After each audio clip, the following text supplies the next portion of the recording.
Conversa de classe com Maíra Angelino. Mentes únicas em conversas plurais.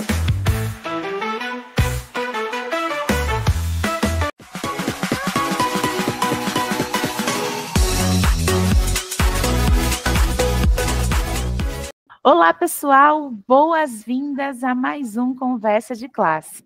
E hoje nós vamos falar de um tema que é essencial para quem atua na educação, que são as dificuldades de aprendizagem. Como que a gente identifica, como que a gente pode apoiar, o que diferencia, né, uma dificuldade de um transtorno?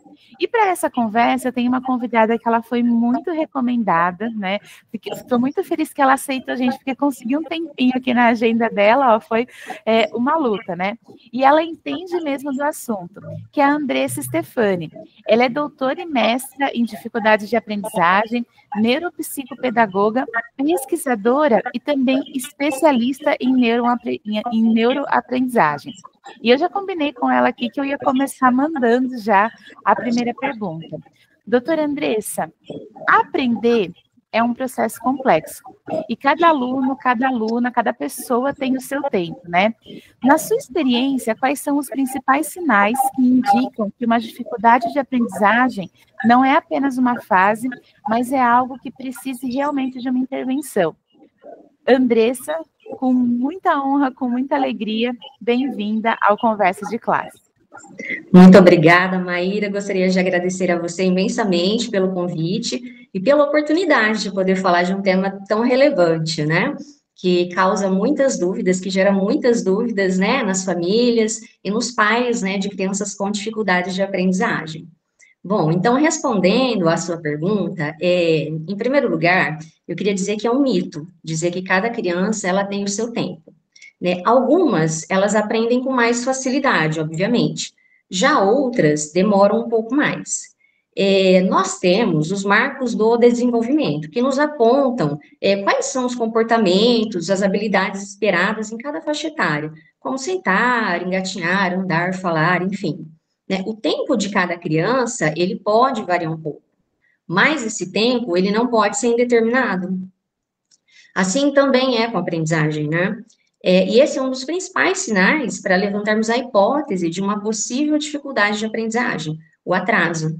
E esse atraso, geralmente, ele é excessivamente lento. Né? Eu vou dar um exemplo. O Pacto Nacional pela Alfabetização na Idade Certa, que é a diretriz anterior à BNCC, a Base Nacional Comum Curricular, ela coloca como prazo limite o terceiro ano, para que a criança esteja alfabetizada, né?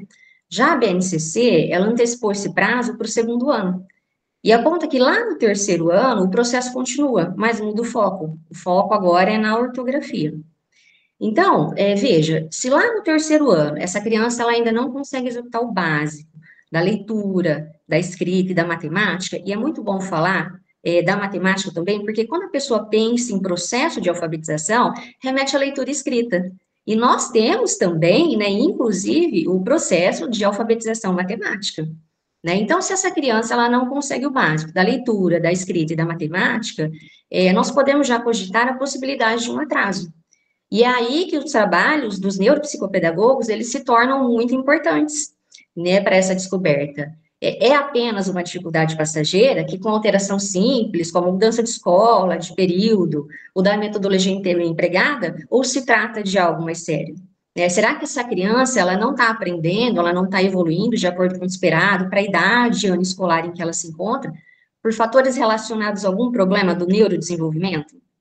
Então, nós podemos dizer que se essa dificuldade ela é apenas passageira, se trata apenas de uma fase, né, como você mesma mencionou, com mudança simples, essa dificuldade ela tende a ser sanada.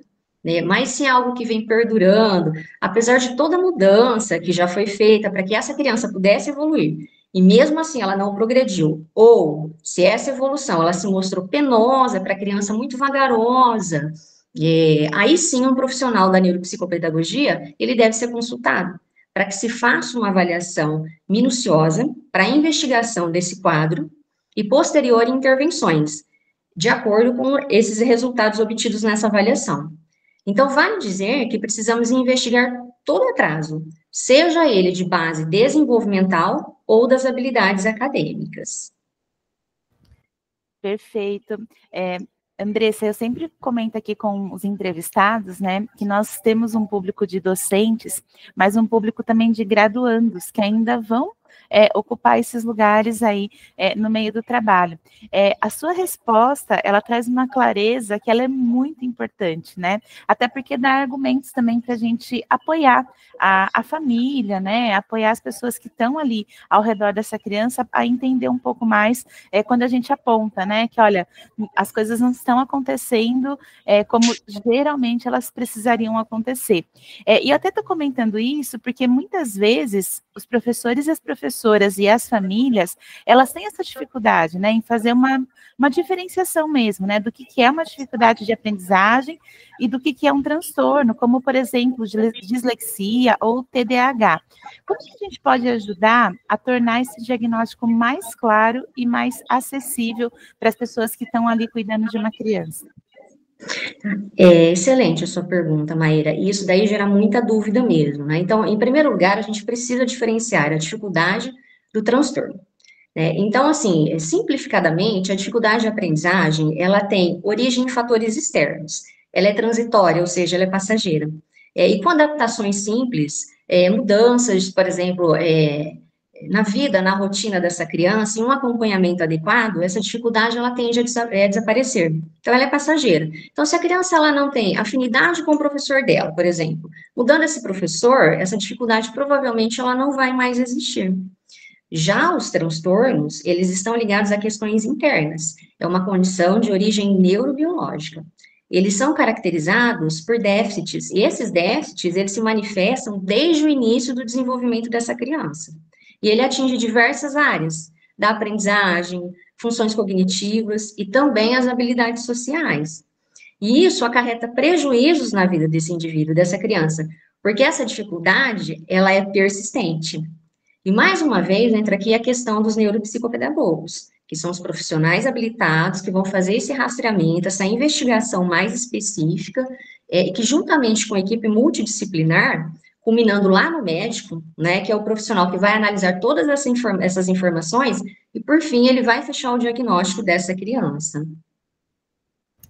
Perfeito. Andressa, eu estava pensando aqui enquanto você falava, né? Eu sou formadora de professores, e a gente está lá na linha de frente com os professores, e é muito comum surgir esse tipo de dúvida, né? E eu queria até te falar que dá um acalanto, assim, para o coração, sabe? Dá uma segurança para o coração, porque geralmente a minha resposta é essa, né? Olha, se você percebe que a dificuldade ela está indo muito além, talvez seja a hora de mobilizar mais pessoas para poder te apoiar, né? Professor e professora não tem... claro que eles são heróis e heroínas, mas eles também não têm que extrapolar aquilo que do combinado ali, do que ele faz na sala de aula, né?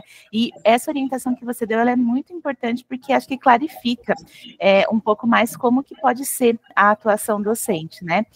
Além disso, a gente fala muito sobre personalização do ensino e sobre as metodologias ativas, é algo que tem ocupado bastante aí a vida dos docentes hoje em dia. Eu gostaria de saber, na sua opinião, como que essas abordagens podem ajudar alunos e alunas com dificuldades de aprendizagem a se sentirem mais motivados e mais engajados. Bom, Maíra, lá em 1995, nós já falávamos em personalização. A Central de Estudos, que é pioneira em dificuldades de aprendizagem aqui em São José do Rio Preto, ela já tinha esse olhar visionário naquele tempo, né? Então, enquanto muitos eram excluídos por suas dificuldades, a Central de Estudos, há quase 30 anos, ela já acolhia esses alunos, desde aquela época, né? Então, hoje, falamos muito sobre o aluno ser o protagonista da história, comprometendo-se com o seu aprendizado, mas nós, aqui na Central de Estudos, já falávamos sobre isso, e sempre acreditamos que com estratégias específicas, os alunos, eles podem, sim, se sentir mais motivados e engajados com a aprendizagem. E esse, inclusive, foi o meu tema de dissertação de mestrado, né? Fazer um aluno sem dificuldade de aprendizagem aprender é uma coisa. Agora, como fazer, né, para aqueles que têm alguma dificuldade, como fazer para que aqueles que tenham uma dificuldade também aprendam? Já é outra coisa, né? Então, cada aluno é único, e únicas também são suas formas e maneiras de aprender, né? Perfeito, né? Acho que isso também é um guia, né? E acho que vindo também de todo o seu repertório, como você falou, são quase 30 anos aí, né, de dedicação, né? Quase 30 anos aí olhando para esse tema. Para a gente partir aqui para a finalização, eu acho que um ponto importante também é a gente pensar no envolvimento da família. Que sim, eu acho que ele faz toda a diferença no processo de aprendizagem, mas até que ponto que a família deve intervir e como que é possível equilibrar esse apoio sem gerar a dependência no aprendizado? Muito bem colocada a sua pergunta, Maíra. Essa é uma das grandes dúvidas, né, que me aparecem aqui, né, durante a minha rotina aqui com as crianças na central de estudos. Quando nós falamos em dificuldade de aprendizagem, eu costumo dizer que deve existir uma tríade, para que nós possamos atingir o objetivo buscado, né, na qual a família, a escola e a equipe multidisciplinar, elas devem estar em conjunto, seguir o mesmo caminho, né, ou seja, direcionar o olhar para o que esta criança consegue ou já conseguiu aprender, para depois focar naquilo que ela não está aprendendo. Porque muitas vezes se observa tanto aquilo que a criança não aprende e se deixa de lado toda a bagagem de aprendizagem que ela já tem. Então, em primeiro lugar, seria isso, ressaltar e enaltecer o que essa criança já sabe, para daí partirmos para aquilo que ela não sabe ou para aquilo que ela não está conseguindo aprender. Então, a gente vai descobrir como essa criança pode aprender, né? O como é muito importante, faz toda a diferença. De nada adianta o professor falar para essa família que o seu filho não está aprendendo conforme esperado e ele buscar ajuda especializada. Mas se essa família ela não seguir as orientações adequadas e ela nem enaltecer as conquistas, as evoluções, mesmo que pequenas, dessa criança, se ela não conseguir esses direcionamentos, se ela não seguir esses direcionamentos, na verdade, de nada vai adiantar. Né? Então, o envolvimento da família é importante, como você bem colocou? Sim, é muito importante. Mas nós precisamos ver o quão envolvida com o progresso dessa criança essa família realmente está. Então, você me pergunta se essa família deve intervir durante esse quadro. Sim, mas com uma condição, seguindo sempre as orientações dos profissionais envolvidos na aprendizagem dessa criança. Lembrando que o mais importante, Maíra, é ressaltar o que ela já sabe. E não ficar reafirmando o tempo todo aquilo que ela não sabe ou aquilo que ela não consegue aprender. Né? Então, se essa família ela se comprometer a seguir as orientações desses profissionais, e se essa família apesar das dificuldades que essa criança apresenta, souber enaltecer as potencialidades dela, esse envolvimento, ele tem tudo para ter resultados mais assertivos. Porque essa família, ela vai mostrar para essa criança que ela pode, que ela consegue. Se ela não conseguir agora, tudo bem. Porque a família dela vai estar ali para apoiá-la sempre que ela precisar. Então, dessa forma, nós conseguimos equilibrar o apoio da família sem gerar a dependência no aprendizado. Porque ela vai mostrar para essa criança que ela é muito mais que as suas dificuldades. Perfeito, né? Que resposta também bastante acolhedora, né? E acho que apoia também, porque também nós temos pais, mães, né? E familiares que procuram aqui o programa, e com certeza você deixou uma orientação muito direta aí, muito objetiva e muito útil para eles, né? Andressa, eu gostaria muito de agradecer a sua generosidade, né?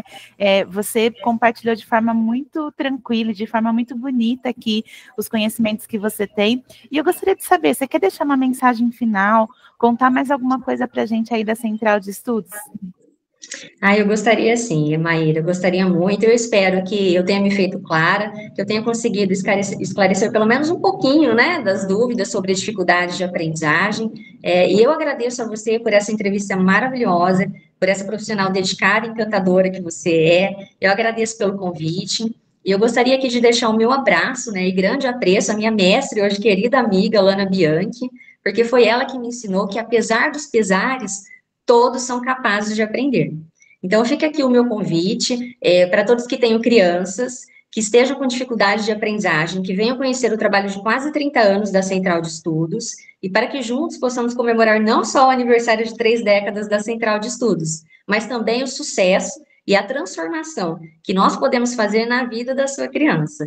Então, a gente tem uma longa data já, né, trabalhando com dificuldade de aprendizagem, isso é muito importante frisar, E se os pais nos procurarem, eles têm toda a certeza de que vão ter um atendimento de qualidade e a gente só vai procurar enaltecer as potencialidades dessa criança. Então, eu te agradeço mais uma vez, muito obrigada, Maíra, um grande beijo no seu coração e eu sou muito grata pela oportunidade. Obrigada mesmo. E, Andressa, a gente tem um mantra ali entre os formadores, eu falo isso muito para os professores, né? Eu falo assim, ó, gente, não sofre sozinho, né? Ninguém precisa sofrer sozinho, porque sim, tem muita gente boa, capaz, generosa no mundo para sofrer com a gente, né? A gente não está passando um pano aqui para dificuldade de aprendizagem, a gente sabe que todo mundo pode aprender, mas é claro, né? Por que não a gente ter um apoio aí sincero e qualificado como o seu aí nesse caminho, tá? Muito obrigada mais uma vez. E, pessoal, a gente se vê no próximo Conversa de Classe. Até mais.